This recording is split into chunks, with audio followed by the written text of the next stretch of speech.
going to be boxes shared, and then I'll change the screen to speaker view. Is that all right? That's Just fine. Yeah. get sorted? Okay. So here, I'll just admit them. Here they come. Holy cow. Yes, okay. All right. All right, everyone. I see lots of people. This is Yeah, nice. it's Yeah. just taking a minute to kind of come through, but I think we have most people joined here. I'm going to switch the screen now. I'm just going to put it on speaker view, so it's going to shorten it a little bit there. Yeah. That only affects your machine, but if it makes you feel better, you go right ahead and do it. Oh, I see. Yeah, so you guys can't tell. Okay. Yeah. Sorry. Here, I think I'm ruling the world with my fingers here. Yeah. So you've got gallery view and I've got mob view here, and I can see everybody. Oh, very good. Okay. Yeah, it's a Good. nice crowd. Nice. And I'll keep watching because I do feel like when people get home, it's easy to lose track of time. And Okay. I'm not doing that. Well, welcome. Here we are again, and we have two guests tonight, but one of them is caught in the technological maelstrom.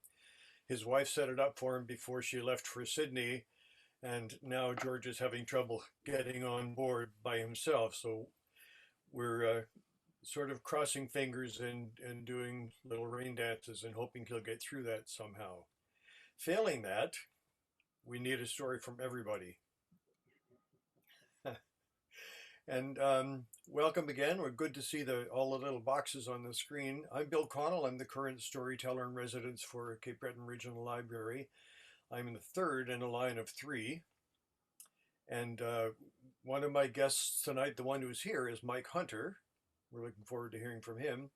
And George Daphne is in the snowbank somewhere. We hope to see him before too long. So welcome, and I will give you two little Zoom tips. If you don't know, at the bottom of your screen, there is a little box called chat. And if you want to send a message to Tara or to me or to somebody else, you just type in there and it'll pop up. If you want to raise your hand and tell a story, that's a good way to do it. My other Zoom tip is, I heard this one just yesterday. When you're on a Zoom meeting, if you blow in your cup, people will be sure it's tea and not wine.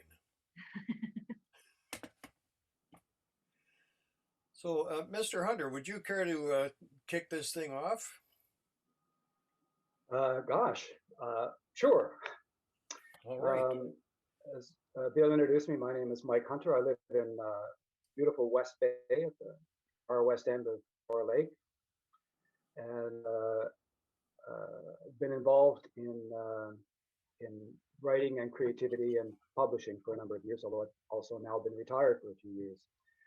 So Bill and I go way back, what, 5 or 6 years, I suppose.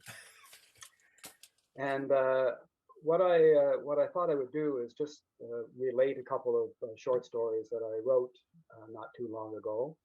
I'm not versed in the oral arts of memory, so I will be cheating a little bit with some prompts I have just off screen. So last week, Bill and George and I were talking about trying to get this thing ready to get our heads around it. And I think George coined a new phrase, didn't he, Bill? He didn't know whether we would be doing fact, fiction, and he called it faction or fraction. We call it factional stories, yes. Factional stories, that's even better. Yes. Well, both the stories that I brought tonight are actually a little more on the friction side. We're close to Valentine's Day, and I thought that although these stories touch on romance, however pathetic, these cases, maybe I hope you'll find them entertaining. In both cases, but in particular this first story, I've called the couple concerned, I've called them Jack and Jill. In this first story, that's very appropriate because there are hills and there's lots of water and there's a fall. We've all experienced that cautionary note, I suppose, from a loved one that's don't fall. So you're standing on a ladder, changing a light bulb, painting a window frame, or you're on a hike together and you're crossing a stream and a loved one says, don't fall. And I've always found this particularly interesting because a fall to me is an accident. It's not really something that you intend to do, and very often something that you can't prevent. I mean, it's an accident. So, don't get hit by a bus, uh, but don't fall, don't have an accident.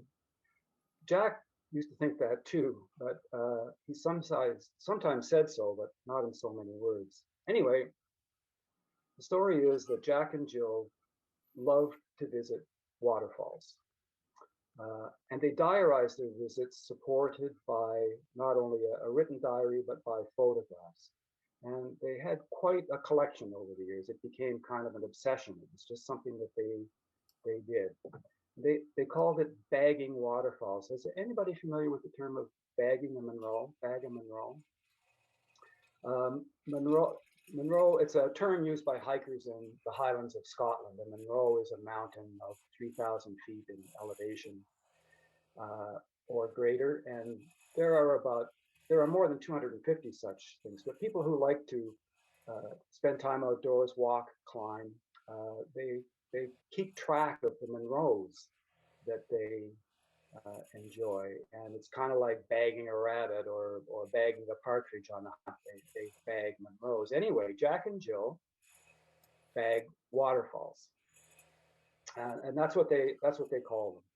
Jack was always the one to make the photograph on these occasions, but often the photographs would require a bit of gymnastics. I mean, we're talking waterfalls here, of course, and Jill would say, "Don't fall," to which Jack would reply, "Don't push." To which Jill, of course, would tease, "Don't tempt me." And that was summed up their relationship for quite a while. She felt also necessary every time to remind them, "Did you take the picture?" To which Jack would respond, "You mean, did I make the photograph?" Jack was a stickler for language. Anyway, the practice of bagging waterfalls began very early in their relationship, here in Cape Breton, actually. They had a picnic date and made the walk into Ishkevan Falls near Badek. And who can't resist the romance of a waterfall? That steady pounding, the pulsing roar of the water on hard cliffs. It's all very sensual. And waterfalls became symbolic of their physical relationship. Over the years, they swam naked in deep pools behind soft curtains of broad falls. They made love among the smooth boulders beside wilderness rapids. Cold waters couldn't quench their passion. And as their family grew, so did their collection of photographs. In fact, they were displayed in the same place in their home. Indeed, if you look carefully at the spacing of the photographs, you could probably connect some waterfalls with some baby pictures, if you catch my meaning. Sometimes, if the moment was right, those photographs of the waterfalls could even spark a little bit of romance right there in the living room. We like to think that waterfalls, like relationships, are forever. Sure, sometimes a rock will fall and change the course of things. Falls they overflow in spate in spring, dry up to a trickle in August. But overall, they persevere. And relationships, as many of us know, can be a bit like that. They can wax and wane, they can flourish and falter. We all set out on relationships like it's spring, a spring trip to the falls, overflowing with passion and optimism. But over time, Jack and Jill's relationship gradually became less physical and more comfortable, shall we say, than predictable. And after a while, maybe even boring. But that's the way of the world. The kids grew up, the photos in the living room get dusty, the memories fade. It's like the waterfalls of the spring of their lives had slowed to an August trickle. Like their hikes, their passions, moments become fewer and more laborious. Torrents gradually give way to tepid tides, so to speak. The heart-racing intimacy of their journey to the cataracts become less heated and shorter in duration. The hikes get closer to the road, so to speak. Sometimes they just never got out of the parking lot. And neither of them could remember the time that they last bagged a big one. And at times you could mistake them for that cranky old couple on TV. You know, they're maybe the Muppets. They're funny, but it's also kind of sad. They weren't talking about it. They both felt it, but they weren't talking about it. They just weren't going anywhere. They're over time unable to resist each other's faults. They start blaming each other, vocalizing little hints, hurts disguised as reminders, which are really corrections. You know, undercurrents of sarcasm in ever more shallow, ever colder waters. They got satisfaction sometimes from the deepening digs at one another's dignity. They took pleasure in little torments instead of torrents. Their emotional rivers are all but dried up. Around this time last year, maybe it was 2 years ago, Jack decided that he wanted to give it another try. He wanted to kind of visit the falls of their youth. They decided to go to Ishkaband Falls where it all began. He knew that, you know, it's February, the falls are going to be frozen, but you know that there's still a trickle underneath the ice. And maybe they could rekindle something and melt the ice, so to speak. But they get to the falls and it's treacherous going. It's a long walk in winter, where once the concussion of the water pounding on the rocks used to evoke their passions, match their beating hearts at barely a trickle, and really a trickle of water only aroused the need to have a pee. Regardless, they diarized the falls, and Jill called for the photo to make it official. Take the picture, she said, to which Jack, of course, replied, "You mean make the photograph?" He reminded her again, and he was maneuvering on this uncertain terrain, the icy footing, having a little bit of a hard time. "Don't fall," Jill said, to which Jack replied, not turning around, not looking up, "Don't push."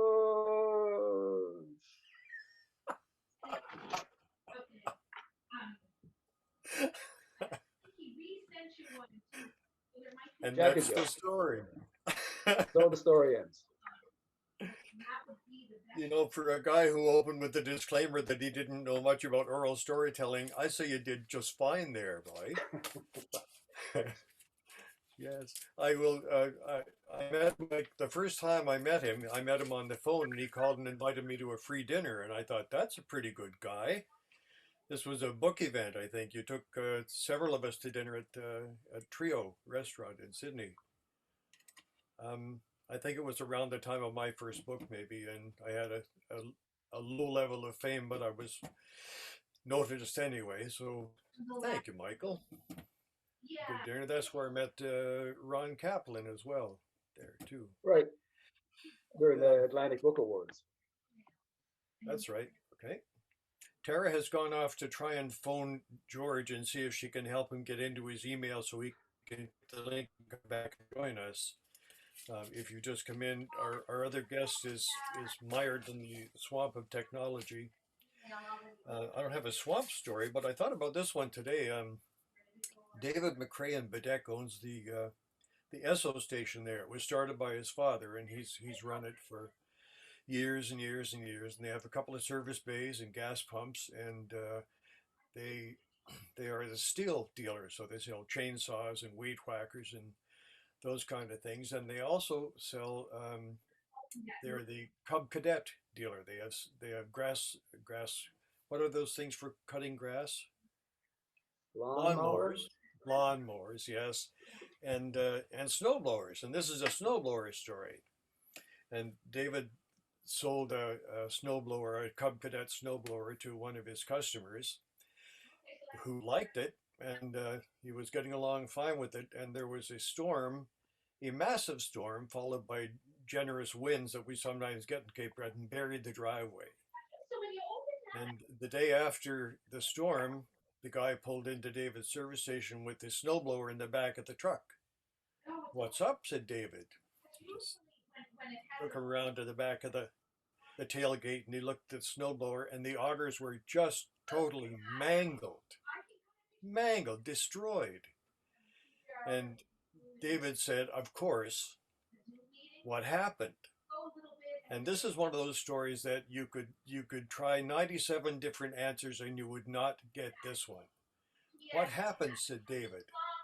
"I hit a duck." Sometime during the storm, a duck had come to the end of his little duck life and collapsed in the driveway and was buried in the snow. And by the time we went out to clear the driveway in the morning, the duck was frozen solid. So when he drove into the snowbank and hit the duck, pieces of pieces of snowblower went all over the world. Yeah, I think we don't have George yet. I also have a little story. Oh, look, George. I mean, maybe you can't see, but I can see George down in the bottom corner here, and I am relieved more than I can tell you.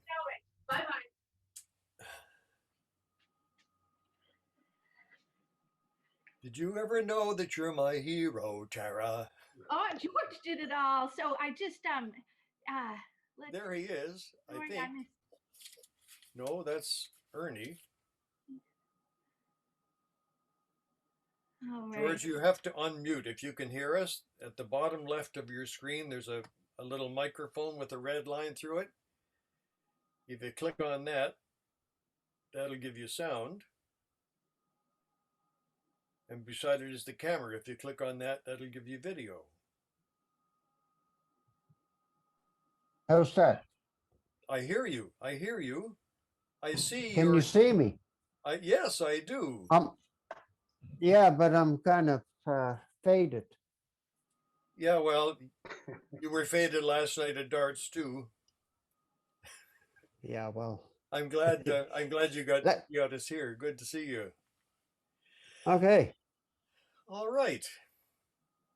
Did you want to hang on for a minute and catch your breath, or are you ready to dive right in? Well, I don't know. I could start telling a story about where I arrived from. Okay. Would that? Okay. You know, I come from Wreck Cove, and I was actually born in Wreck Cove, and I was born at home. And am I coming in pretty good, or? Yes, you are, my boy. Okay, then. I was born at home, actually. And my older brother, Robert, he was a year older. He was born on the North Shore. But he was always a rambler, eh?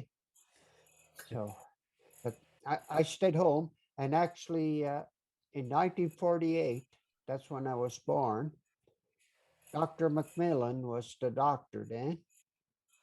And there was a call put in for him because my mother couldn't make it to the hospital.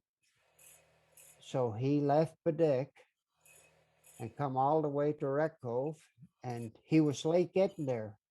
I was an hour old when he got there. And it was actually the first time that the baby ever slapped the doctor. You know, he shouldn't have been late, eh? My next door neighbor delivered me. But that's where my beginning was. And like my father was from Indian Brook and my mother was from the North Shore. And why they settled in Wreck Cove, I don't know. But I think it had something to do with my father was in the Second World War. And when he got mustered out, the DVA, Department of Veterans Affairs, Mhm. They had a program where you could borrow money to buy a house, and that's what he done. And I don't know what kind of investment it was because he worked for 30 years to pay that off. Wow. And the fact that he was in the war is quite a story itself. Like most of the people that joined, they never talked much about the war and that. The only story he told to us was one when he wanted to join up, and he had a good friend down near the foot of Smoky, and they heard that in 1941 they had a recruiting place in Badek, the army. So they decided to hitchhike to Badek. It took them almost a whole day to get to Badek hitchhiking, and you're talking back in 1941. So they done pretty good to get there. But when they got up there was a recruiting station, and it was where the Royal Bank is today. That's where the recruiting station was. So they lined up, and my father said there was this old farmer in front of them. And when he said old farmer, the guy was probably in his 30s, eh?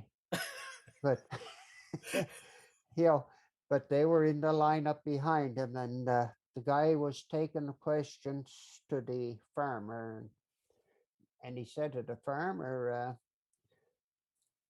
have you ever fired a rifle? And the farmer said, well, I'm a farmer, you know. Yeah, I've shot foxes, I shot deer. And he looked up and he pointed where the courthouse is. You see that building up there? If you had a rifle, could you hit that chimney? And the farmer looked and he says, well, yeah. And the guy marked down, excellent shot. So, and then my father and his buddy came up next and asked the name, and he says, you're young. Yeah, they were in their 20s. They were old enough, really. And the guy said, a letter. And he said, letter? Yeah, your parents should have given you a letter if you're going to join up. Well, we don't have any letter. The guy said, next. So then they didn't know what to do, and they just knew they weren't going. They could go back home, hitchhike back home and get a letter, but they knew they wouldn't get one. So somebody said, if you guys could get to Halifax, the Navy are recruiting people and they don't ask any questions. So they said, well, let's try that. And it took them almost a day to hitchhike to Badek. You imagine how long it took them to hitchhike to Halifax? Quite a while, he said, the best part of a week. And they got up there and they found where the Navy was recruiting. And the guy said, name, gave them their name, address, give them their address. Okay, follow that guy, go on that ship. And that's what it was. And for 5 years, that's what they did, on those ships. He was actually on the Corvette. And I forget how many Atlantic crossings they made, but he went in 45 or 41. He went in and came out in 45. And he Wow. wouldn't say, he wouldn't say anything to us. And I asked his friend and about what was it like, and his friend said, the less I think about the war, the more I forget. So, Oh, so that's very what it good. was, eh? Yeah, and that was, and I think back, you know, hitchhike. I couldn't even imagine hitchhiking to Halifax today. Uh-huh. But they done it back then, eh? Yeah. Yeah. Yeah. You mentioned Foot of Smoky, and that made me think of a story that I've heard from two different people. And there was a family, I guess, lived right in the where the creek is before you go up Smoky, that little. Yeah, way down at the ocean. Yeah, Yeah, right I down the knew ocean them. there. I knew them very well. Did you?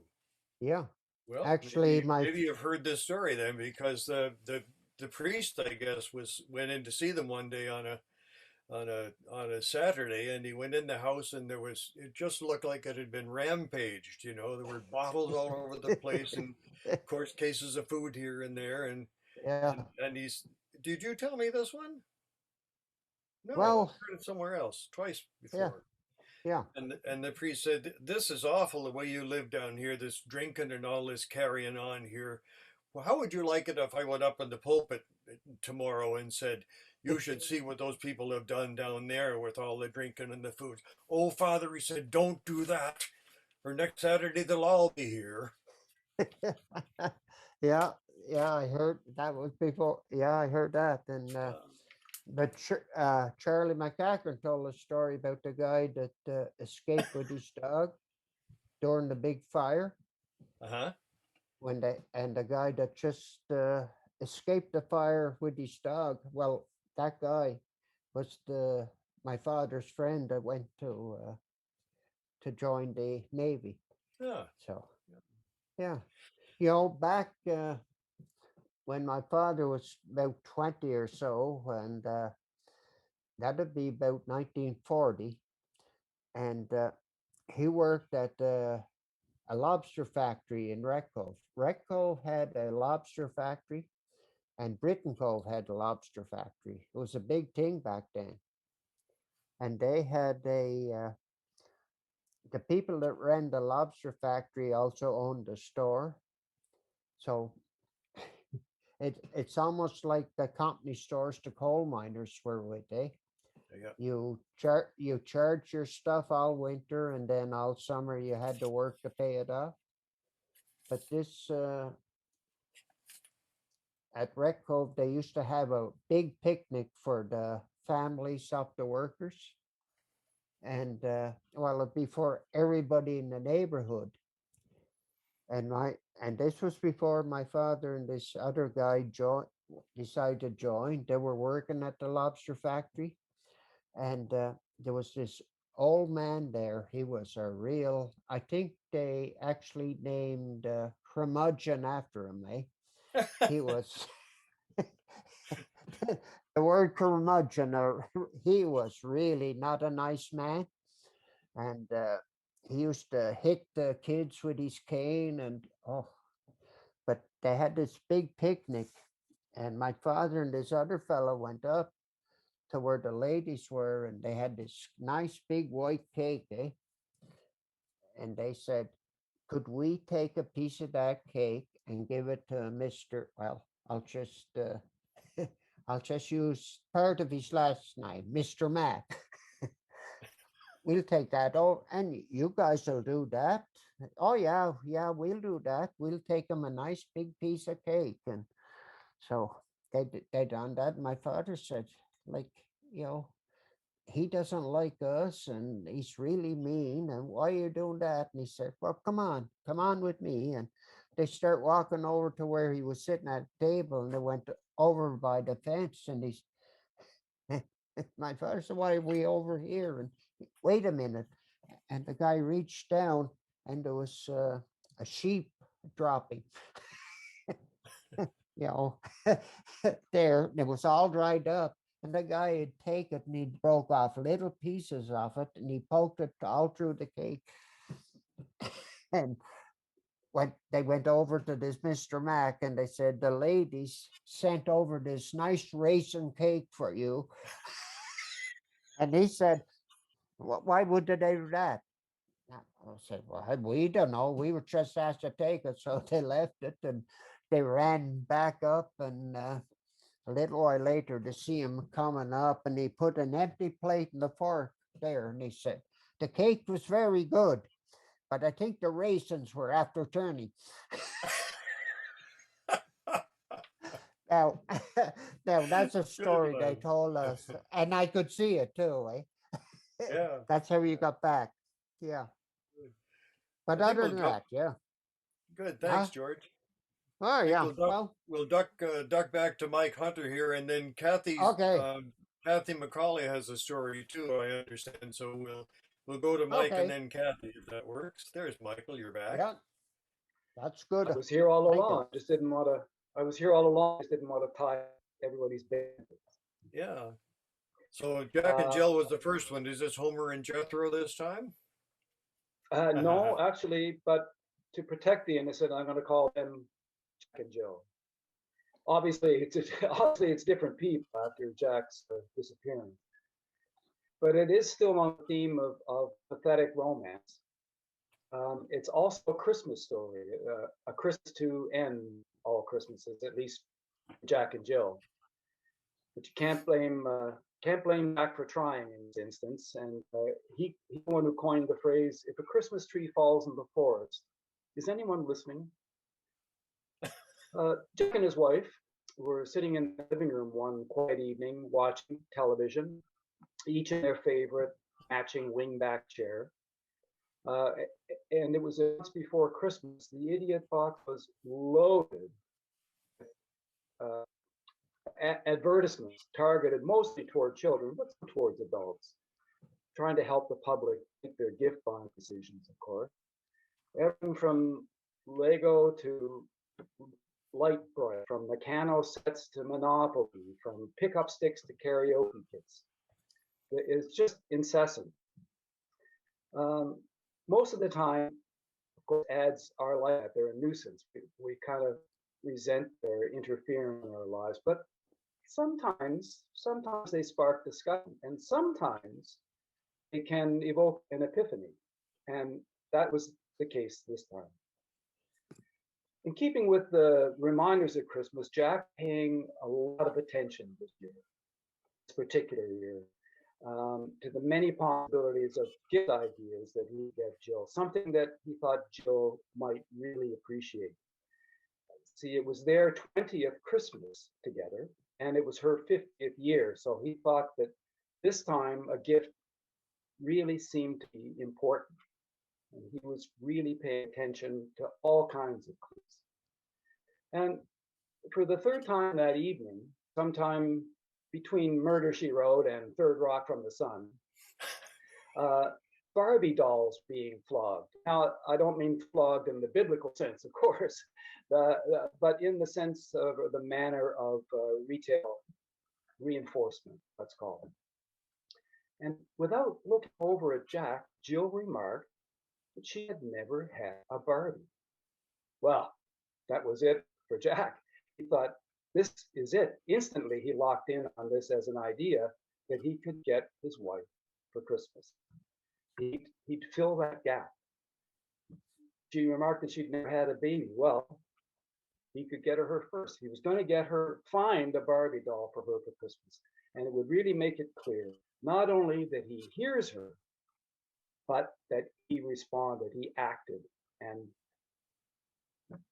the result is interesting. Ironically, Jack considered himself kind of a feminist, and he often said so.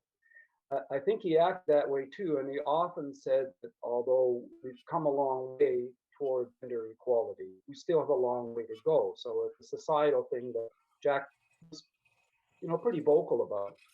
And he often said that we haven't come far enough. So he recognized the irony that he was about to embark on getting a doll that was so often the bad talk, or the butt of gender stereotype, gender reinforcing. Although he knew that we can't blame gender reinforcement for the toys for gender inequalities, that's our fault. They don't help, but you can't blame toy guns for gun violence, and you can't blame Barbie for societal views of passive femininity. But the relationship was kind of strained of late. Not that he'd discussed it with anyone, of course, especially with Jill, but something in him seized upon Jill's Barbie-less childhood as something that he could fix. And Jack's brain could only hold one door open at a time, so he really became fixated on this idea. Finding the perfect Barbie doll became his mission. Perfect gift to show her, as I mentioned, show his romantic side, his thoughtful side, his spousal sensitivity and sincerity. This year, Jill would get her Barbie doll for Christmas. Not just any Barbie would do, of course. It had to be special. It had to be unique, elegant, independent, like Jill. Preferably a limited edition, of course, limited edition. It couldn't be ironing board Barbie. Couldn't be, it would have to be executive Barbie. Couldn't be swimsuit Barbie, more like crane operator Barbie. Not backseat, but driver's seat. Now, I don't know how many of you have shopped for that one special Barbie doll in recent years, but apparently they're really hard to find. The toy departments are loaded with pink Lego and lavender scented tool belts, but feminist idol dolls or feminine idol dolls, I guess I wrote, like Barbie, are getting harder to find, as though there's some sort of a great shame associated with selling them, and the retailers are self-monitoring. There's a dearth of dolls. And what made things worse for Jack, who found that shopping for a Barbie doll was kind of a double-edged sword on which he cut himself numerous times with the indignities he found in every store looking for dolls. He searched. His prolonged presence in the girls' toy section really brought long glances from staff. Shop after shop, clerk after clerk, Jack left a trail of lesser than dolls, never finding the Barbie that he wanted. With Christmas drawing near each passing day, his secret mission was becoming problematic, and he had no other gift ideas. He had no plan B, and he knew he couldn't afford failure. He couldn't afford another failure. Finally, days and options all but exhausted, he did find it. Ballroom Barbie. Encased in a posh plastic plinth, is it a she or it? Was dressed in an elegant green ball gown worthy of Scarlett O'Hara. It was beautiful, and the quest was ended. The day was saved. The sort of dignity that he carried around with him to those stores was finally sheathed, and his marriage preserved. He had heard her. He had acted. He shoots, he scores. Christmas morning, Jack's heart beating anxiously, his face beaming stupidly, he ceremoniously picked up and held out this professionally wrapped gift, the one that had dominated the space under the tree for the last few days. And here, he said, for you. He couldn't contain himself, and with a nervous half laugh, he giggled, I heard you say you never had one. Jill looked at him with surprise, and she started to peel back the heavy gift wrap to reveal the cause of Jack's excitement. Jack's heart was beating wildly in anticipation. I mean, the wrapping even matched their wallpaper, although he didn't notice that till just then. But with great calm, Jill turned toward Jack, showing no emotion. She started to speak, then shut her mouth. Jack could tell she was touched by his gesture. So let me just add now that Jack learned something unexpected that morning, that there's a difference between hearing and listening. He also learned that there's this other Barbie that he might have been able to find on the market, effin' Barbie. For Jill quietly but firmly told him, because I never wanted an effin' Barbie. You never listen.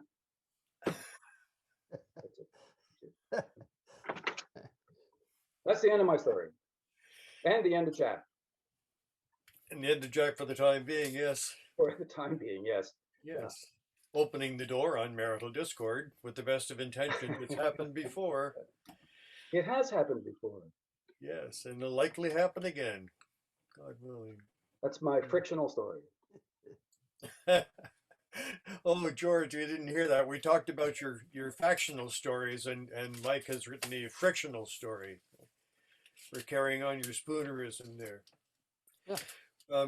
One of my guests on, I believe it was the third or fourth New Moon Stories was Kathy Macaulay Spencer Macaulay, Kathy. And it was a good thing because we had another fella lined up for that, and he didn't show up. fortunately, if you have Kathy, the evening is covered. And you're still muted, Kathy, but you sent a note today saying you have a new story that you'd like to pass on, and I would like to hear that. The person sitting beside Kathy is her coach. They tell stories often as a tag team, and that's something to watch. We'll see what happens tonight. Hi, Art. She's in the ring now. See?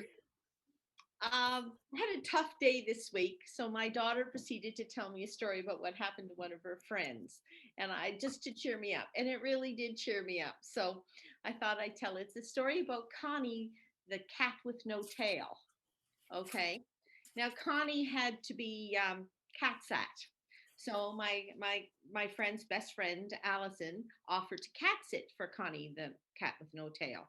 And so anyway, the cat had been there for quite a while, and it had a tendency to try to escape.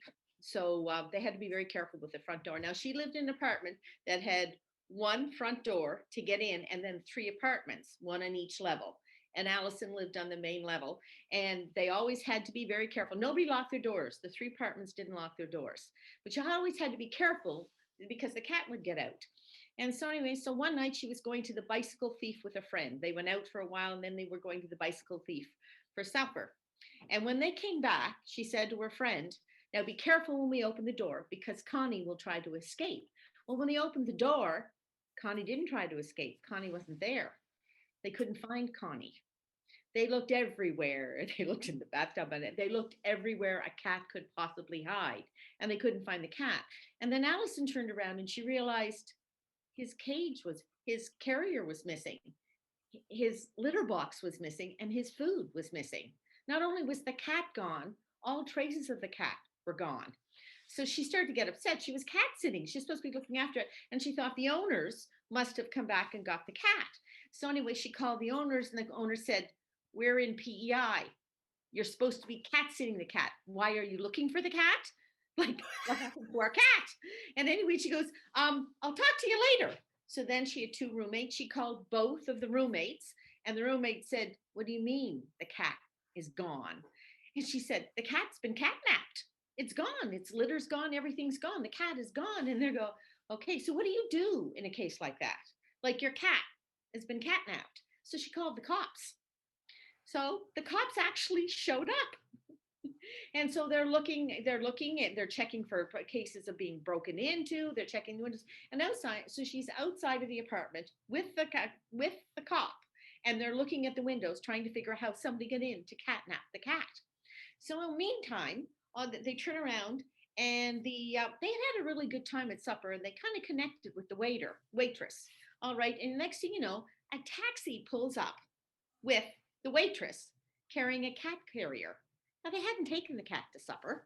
Like, why was the waitress there with the cat carrier? And she looked at her and she said, I was supposed to look after cat sit for my friend who lives in this building. And he told me to go in the front door, to go up a set of stairs in the front door. And he said, she did that. I went in, the door was open. I saw the cat, put the cat in the thing and left. Anyway, then I went back home. This is the waitress now. What are the chances of you being waited on by somebody and they arrive with a cat carrier when you're looking for a cat? And she said, anyway, so when I got home tonight, I took all kinds of pictures of the cat that I was cat sitting, and I sent it to the cat's owner. And the cat's owner said, that looks like my cat. She said, but my cat has my cat has a tail. What have you done with my cat that has no tail? Anyway, so sure enough, the cat had been catnapped by somebody who was and this is true. So what are the chances of the waitress that waited on that night being catnapped the wrong cat from an apartment building? I thought that was just wonderful and a very good story. Oh, lovely. Thank you. Thanks for that. Yeah. Oof. The Storyteller in Residence program is run by Cape Breton Regional Library, and Tara, up in my top left corner here, is the program czar for programs at CBRL. Would you like to do a library commercial? And then we'll go back to George if he's still awake. You still awake, George? Barely. Okay. No, Hey, I well, am. hang on. I Just won't am. be long. I am wide awake. Right. All right. It's not 7 yet. Not get close. We'll try. All right, Bill. I just had a few things to say, and I'll mention to the whole crowd. Thank you very much for coming this evening. I should also mention that it's being recorded, and if you'd like to hear a story, I'm not sure if there'll be time this evening, or if you'd like to comment, then please use the chat box, and maybe there'll be time to have someone else share a story as well.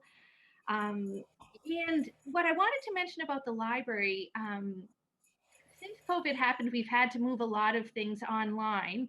And I think there are a few are worth mentioning that some of you may be aware of, but may not be because it's kind of new. And the first thing that I should mention for all of you who love stories, all of the New Moon story sessions have been archived and are on our library's YouTube channel, and you can find them there or find them on our webpage. So if one evening this is something you'd like to watch, you can go back and watch 1 to 5.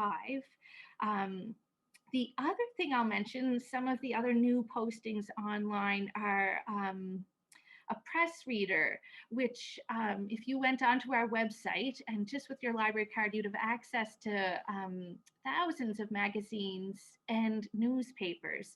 And that's a new thing since the summertime, and quite a wonderful offering for people who like to read. And the latest edition that I'm kind of thrilled about and have used a few times is a digital media service called Hoopla on our website.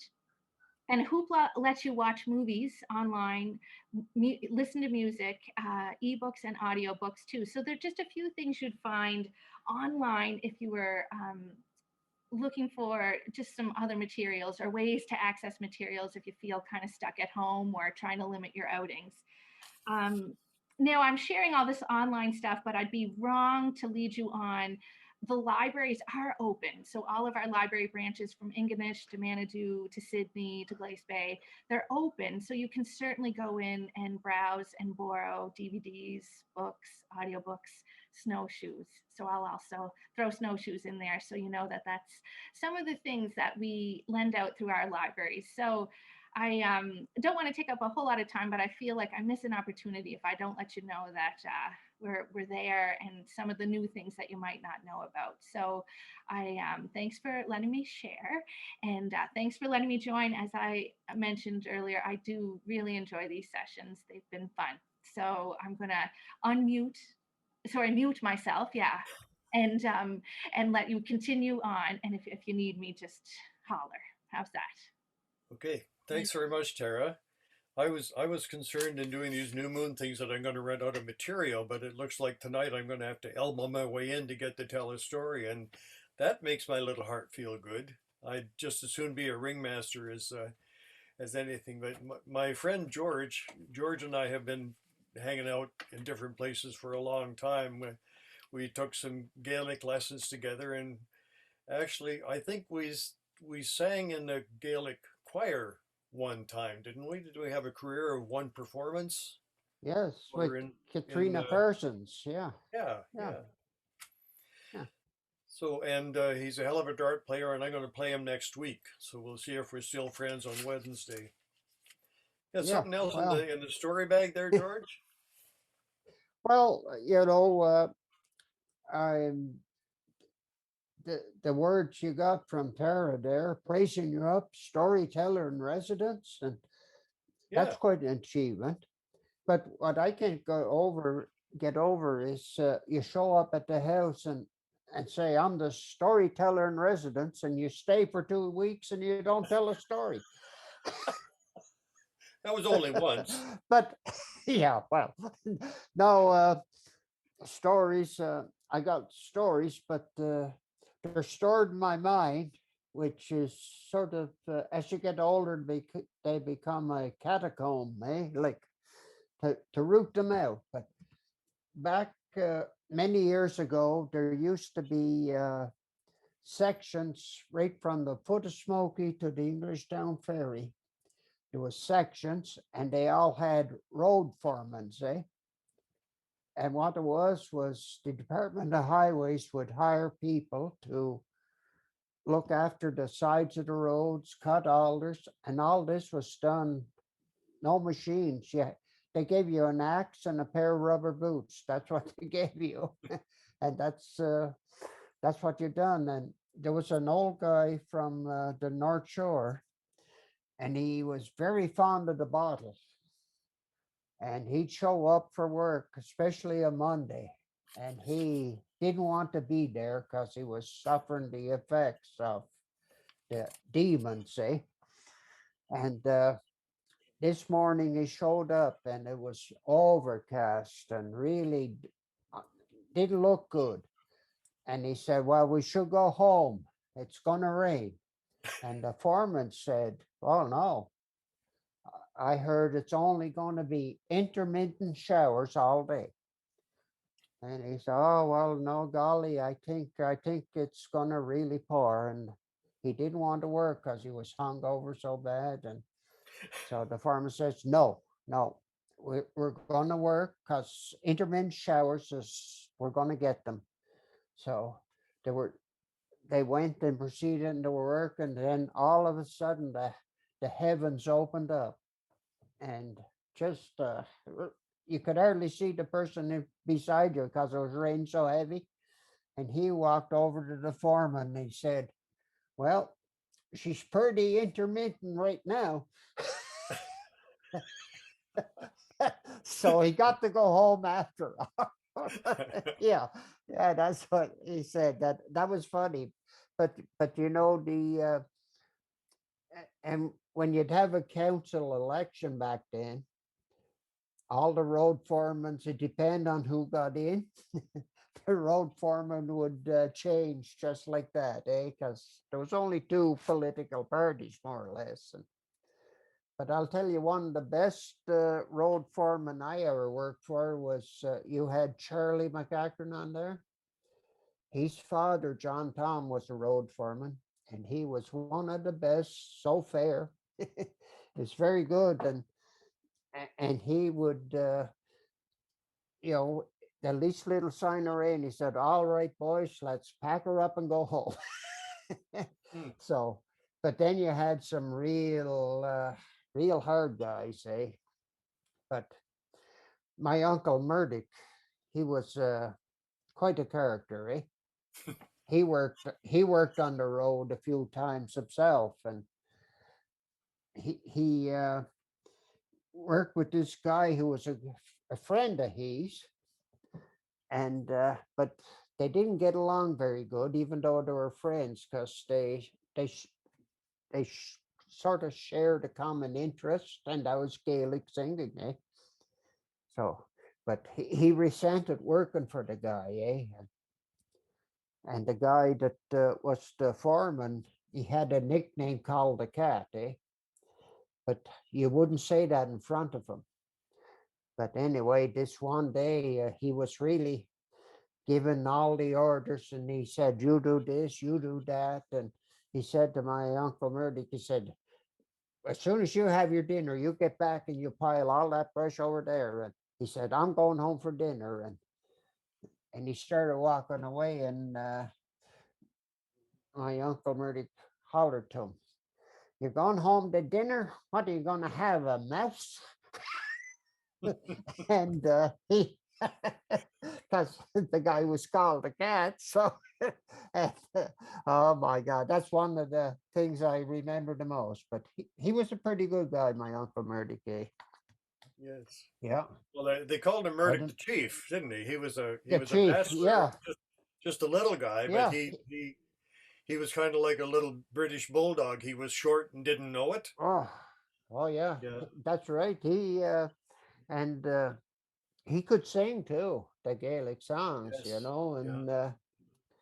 And I remember one time, like, going to church back then, you'd sit about 40 minutes through a church service, and then after the church, that part was done, you'd sit another 40 minutes because they do the whole thing in Gaelic. Yeah. So when you're young, and oh my gosh, yeah. But I remember my Uncle Murdoch get up and sing, and Reverend Charlie McDonald. They used to call him Holy Charlie, but terrific man himself. He would say a prayer in Gaelic, and the church would be shaken. But when my uncle would get up and sing a Gaelic hymn, he'd say, "A little man, but a big voice." Yeah. Yeah. Yeah, that was Murdoch. Ken And McCaskill told me a little story about your Uncle Murdoch, the chief, because I was thought of it when you talked about him working on the roads and also liking his nip, you know. yeah, He said yeah. he was sitting in the chair one night with his bottle beside him watching the hockey game, and he got up in the second intermission, started wobbling a little bit. He said, "Oh, danged hockey makes me dizzy." Yeah, that would be him, eh? Yeah. Yes. I gotta tell I you, have a, like when we go ahead. you go No, ahead. I'm when going to launch into a long one here in a minute. okay. Just this short little one, I told you this before, that when we were young, my brother Robert and I, we spent all our summers up on our grandparents' place. And that's from time we were 9 years old till we're about 12, 13, 14 years old, every summer. And we a vacation, but we were sent up there to work on the farm because they had, they had cows that they milked and all that. And Murdoch was always in charge of all that, eh? And there was 3 or 4 cows. He'd milk them every evening, and our job was more or less carrying the milk up the hill and then putting it in the separators and separating the milk. And oh my gosh, yeah, it was quite an experience. But there was one time that we were, kind of peeved, and we were down in they had the big barn and the little barn. The big barn was where they kept the horse and the chickens and the cows, and the little barn was just storage. But Robert and I were in there, and we start fooling around, and they had barrels with oats in it and feed and that. And I remember taking a handful of the oats and just firing them, and like pretending you were playing war, like a machine gun fire. You throw the oats and it hit Robert out, and then he'd grab a handful to throw at me, and then a handful of feed. And holy geez, after about 10, 15 minutes, we had a mess in the barn, eh? And Robert looked out the door, and here was Murdoch the chief coming down the hill, and holy jumpings, he's going to be really wild at us. And we waited till he was almost at the front door of the barn, and we went out the back door and scurried up the hill and into the big house. And it wasn't long after that seen Murdoch coming out of the barn, and the hedges shaking, and you could see him talking to himself, and he was coming up the hill. And he walked into the kitchen. My mother was making bread, and he said, "Where are they?" And my mother said, "Where are who?" "You know who. Them 2 Ertlicks of yours." And she said, "Who?" "Well, them 2 Ertlicks of yours. Where are they?" And she said, "Well, they're around here somewhere. And you should see the mess they made in the big barn. Oats and feed all over the floor. They made an awful mess down there." And my mother said, "Well, Murdoch, how do you know it wasn't the hens done that?" He said, "Yeah, the hens, the 2-legged hens." So, so we had us pegged right away. Yeah, the 2-legged hen. He knew it was us that done it, but hey, we escaped. We escaped any punishment for that. But I had never heard the word Artilix before in any no, context. no, We'll, Ertlicks. I think he we'll meant to work it say, into a story somewhere. yeah, I think he meant to say article, but Ertlicks. Artilix. Yeah. Yeah, but that was Murdoch. But you know what? There was no better guy, eh? And as we got older, we kind of wish he would have stayed around longer. Yeah. Well, this is a story about our friend and neighbor Bonnie Thompson. If you've ever seen that desk plaque in an office, you know, do you want to talk to the man in charge or the woman who knows what's going on?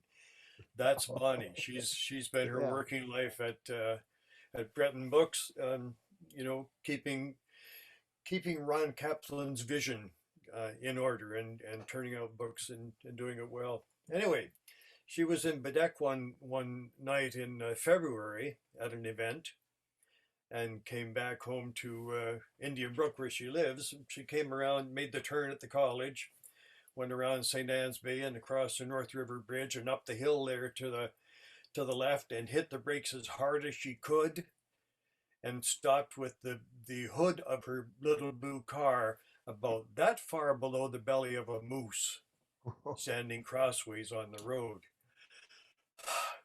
Quite a startling moment. The moose looked down at the little car and just sauntered off down the middle of the highway. And Bonnie got back to breathing again, put on her four-ways and started down behind the moose. And she thought it was going to go off into the bush, but it apparently had no intention of doing that whatsoever. It was right down the middle of the road. And after a couple of minutes of following it, Bonnie thought, well, I want to get home. So she got brave and went beep, beep on her horn in the Toyota. And the moose stopped, looked back over her shoulder, sauntered down the middle of the road, quite content to be where she was. And there isn't a lot of traffic on the Cabot Trail, especially out in the winter at night, but there was some, and there was a big truck came up behind Bonnie, a highway tractor trailer, saw her four-ways on, he put on his four-ways, and after a moment or two he assessed the situation and said, I could do something about this. And so he hit the air horn, which startled Bonnie nearly out of her seat. And the moose stopped and looked over her shoulder at the little car and the big truck, wandered down the middle of the highway, unperturbed completely. And the traffic kept coming. By the time there were probably 5 or 6 vehicles behind the moose, and the moose was right down the middle of the road. And then finally coming the other direction, coming from Indian Brook down this way, another car came and the moose stopped and saw the headlights coming towards her and looked back at the traffic behind her and said, this is too much like Scarborough, and took off into the bush. And that's chapter 1, but it wasn't over for Bonnie yet. She got home and parked at the road, like a lot of people in rural areas will park at the road in the winter and walk rather than clear 60 meters of driveway. So she parked at the road, got her purse and her 2 bags of groceries and started for the house, and was about halfway there when her right foot went through the crust of the snow and she was in up to her hip. And she wiggled and tried to pull the boot out, and it would not come. And she twisted sideways and yanked and hollered. I believe there was some language involved. She could not get her foot out, and she finally gave a mighty heave and got her leg free, but not the boot. So she picked up her groceries and her purse, and in one boot and one bare foot stumbled into the house, put on another boot, got a shovel, and went back and dug up the offending footwear, and that's the end of that story. There. Michael, do you have something else to contribute here tonight? No, no, Bill, I only brought the 2, only prepared the 2. Oh, I'm madly trying to come up with, have you heard the one about the pig with the wooden leg? no, You haven't? no. Well, there's probably lots of great stories. I've been suckered. I think I've been suckered. I'll tune in next week. Yeah, I'll tune in next month, but because I think there's lots of people here who want to share. Okay. Is there anyone else ready to dive in at the moment?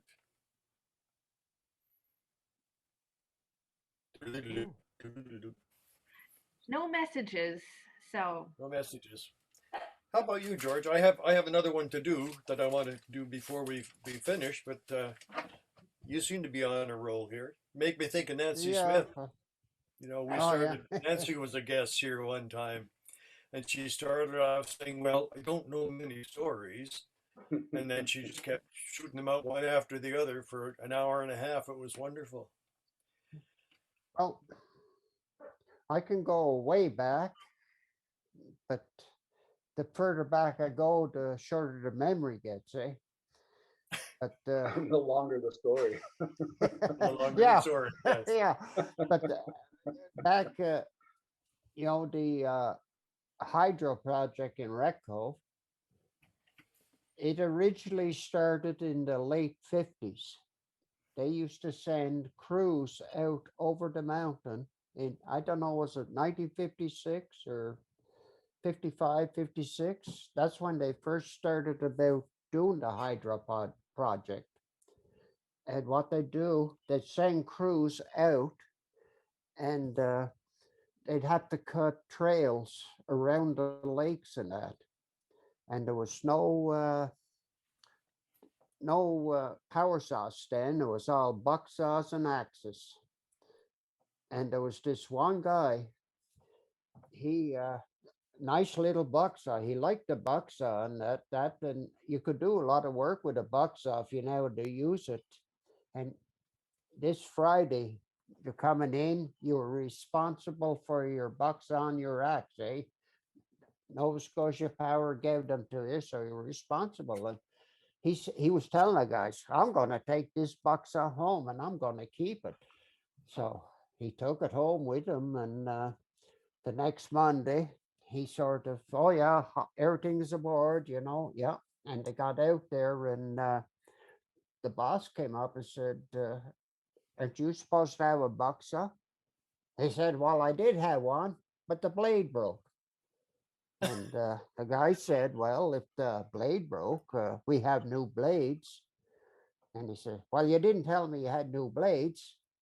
He said, so where's your saw?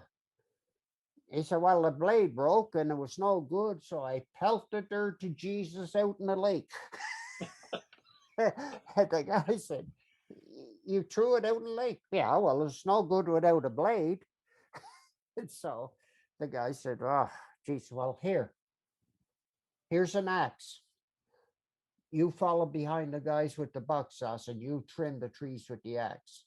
And the boss started to walk away, and he comes back and they said, and by the way, if you break the handle in that axe and you pelt her to Jesus out in the lake, I'll be pelting you to Jesus out right behind her. And anyway, he used the axe all that week, and he was telling that guy, the guy's going home. Yeah, he's a hard boss, but you know what? I got a good buck saw out of it.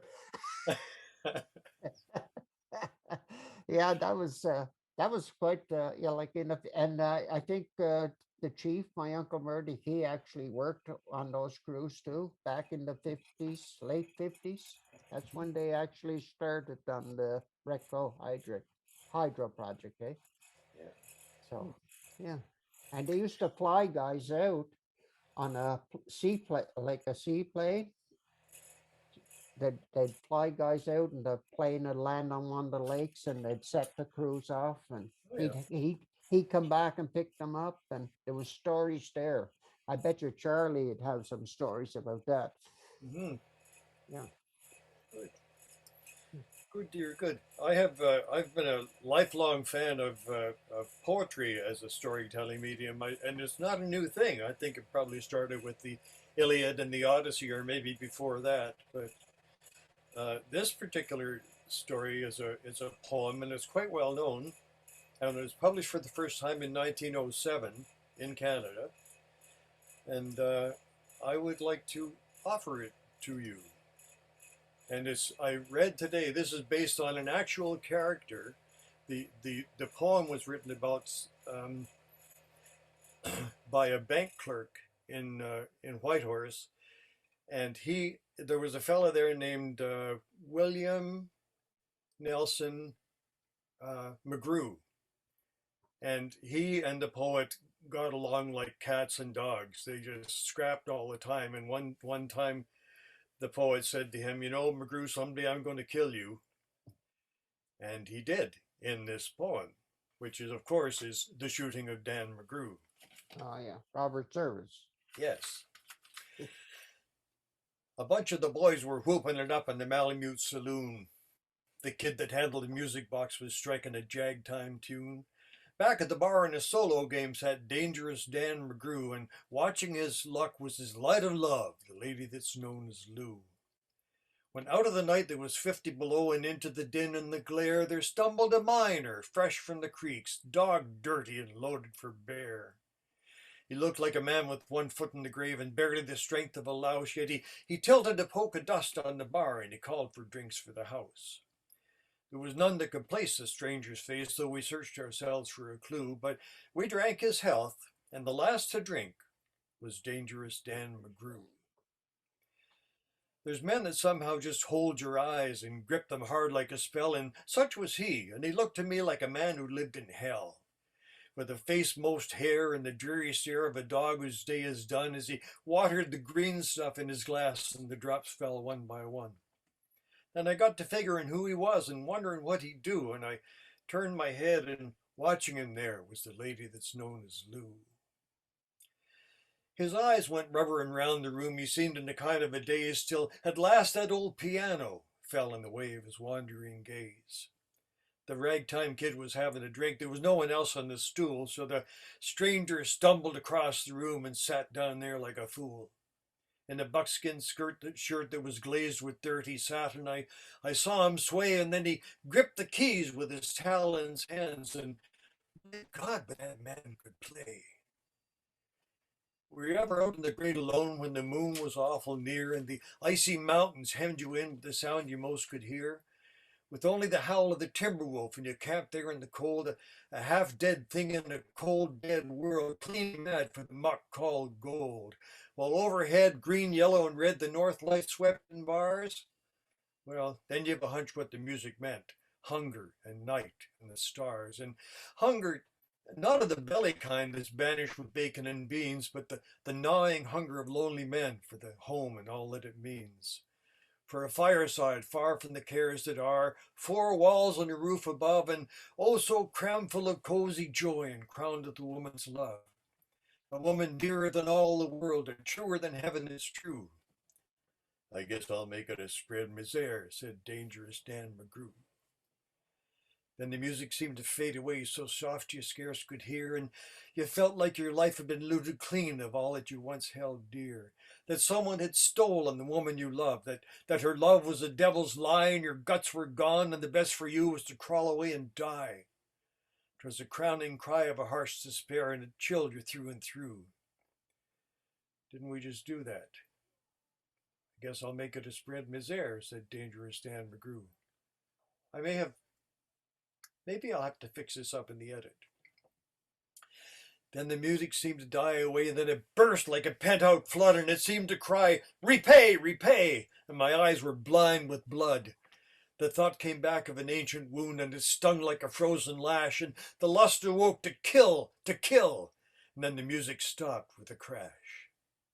And the stranger turned, and his eyes they burned in a most peculiar way. In the buckskin shirt that was glazed with dirt, he sat, and I saw him sway. Then his lips went in a kind of a grin, and he spoke, and his voice was calm. And boys, he said, you don't know me, and none of you give a damn. But I want to state, and my words are straight, and I'll bet my poke they're true, that one of you is a hound from hell, and that one is Dan Mcgrew. Then I ducked my head, and the lights went out, and the music stopped with a crash, and the lights came up, and a woman screamed. 2 men lay stiff still. Pitched on his head and pumped full of lead was Dangerous Dan Mcgrew, while the man from the creeks lay clutched to the breast of the lady that's known as Lou. No, that's Lou. Those are the simple facts of the case, and I guess I ought to know. They say the stranger was crazed with hooch, and I'm not denying it's so. I'm not so wise in them lawyer guys, but strictly between us two, the woman that kissed him and pinched his poke was the lady that's known as Lou. Oh, that's Lou. Ha-ha. Yeah. Hank Snow done that. Hank Snow did that? Yeah? Yeah, he done that. Yeah, you can look up Hank Snow, and he done that He didn't know the whole verse, but Hmm. he Well, probably knew. He probably I knew Dan Mcgrew. maybe so, maybe so. Yeah. I either added some words or left some out there, but they got a little bit of alphabet Yeah. soup there for a moment. Yeah. Yeah, I love Robert Service. Hmm. You talked about your Uncle Murdoch. I think it was Malcolm Angus MacLeod that he was talking to, wasn't Yeah, he? the cat. Was the Yeah. road crew? Yeah, Yeah, that's I right. heard that story. I heard a different version of it. I think from Bucky Carmichael. Yeah. And Murdoch was a short man. And he had this big long shovel that he went with, and they called Malcolm Angus the cat because he had big eyebrows, Yeah, like big mine, eyebrows. open Yeah. eyebrows. Yeah. And they were working on the according to this version of it, and Murdoch took his shovel and started off to the bush. And Malcolm Angus said, "Where are you going?" "I'm going to get a rat for your dinner." That's true too, eh? Yeah. Well, Yeah. it's as true as it's going to get anyway for now. Yeah. Yeah. Ah, well. Anyone else would like to kick in here for now? How much time do you have left?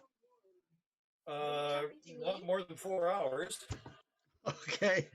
This is I've my got a neighbor, story. Ernie McCauley. Ernie, you're welcome aboard. Thank you. I have a story. It's not a comical story, but it's a historic one. My dad was a miner in Glace Bay when I was born. So we're going back 84 years now. And after working there for a number of years, he began to see the writing on the wall of how men were coming down with black lung disease, etc. So he applied to get out of there, which he was successful in doing. And he got a job in the dockyard in Halifax. So we moved to Halifax. But because of the large family, because of the farm that my grandparents owned in Northgate, every summer my brother and I would be sent to Northgate to help out in some way. And part of the help was that my mother and father were both working then, and they contributed some money to the care of us. So I had a lot of time in the summers. My brother and I spent a lot of time with our family, which is a big family because they're spread from Bedeck all the way down to North and South Gut. By the way, South Haven used to be called South Gut, but at the time in the 50s, somewhere around there, some of the people in South Haven or South Gut didn't like the name. They thought it was a little too crude, so they went about and changed the name to South Haven, because the name comes from where the water comes in on either side of the Gaelic College Peninsula, North Gut and the South Gut.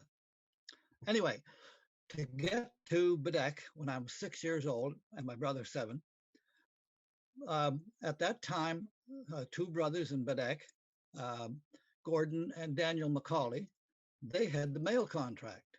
So they used to drive over to Orangedale, pick up the mail, and then bring the mail to Bedeck. But on some occasions, my parents would send us on the train to Orangedale, to Iona, and there was a boat, a pack boat that supplied all the areas in around the Cape Breton called the Schenectady. So we would be picked up at Iona and get on board the Schenectady, and that would sail us over to Bedeck. On other occasions, though, Donald or the McCauley brothers, either one of them, would be picking up the mail, and they would drive us from Orangedale down to Bedeck. And then on some occasions, because they delivered the mail, they would continue to drive me all the way to South Haven. Or otherwise, people would pick us up in Bedeck and take us down to North Gut. So I just wanted to give you that little bit of history of this boat, this supply boat that used to come into all the wharves all around Cape Breton and the Bedore Lakes. That's it. Yeah. Good. Well, thanks, Ernie. Was that the Aspie? No, it wasn't the Aspie. No, the Schenectady. Yeah, Schenectady. Yeah, see, I'm paying attention, but I wander. Yeah. So, well, I think that's number 6, folks. And thank you so much to Kathy McCauley Spencer for jumping in there, and for Mike Hunter taking a step into the deep end. And George, I'm so glad we got your technical situation resolved there. That was a bit hairy. Yeah, I know. Yeah. Well, I try. I try to be punctual, but it takes time. You got here. Yes. So there we are. my dears. Thank you very much, and we'll see you back here in March. Thank you again. Thank you. Thank you, Bill. Thank you, Tara. Thank you, everybody.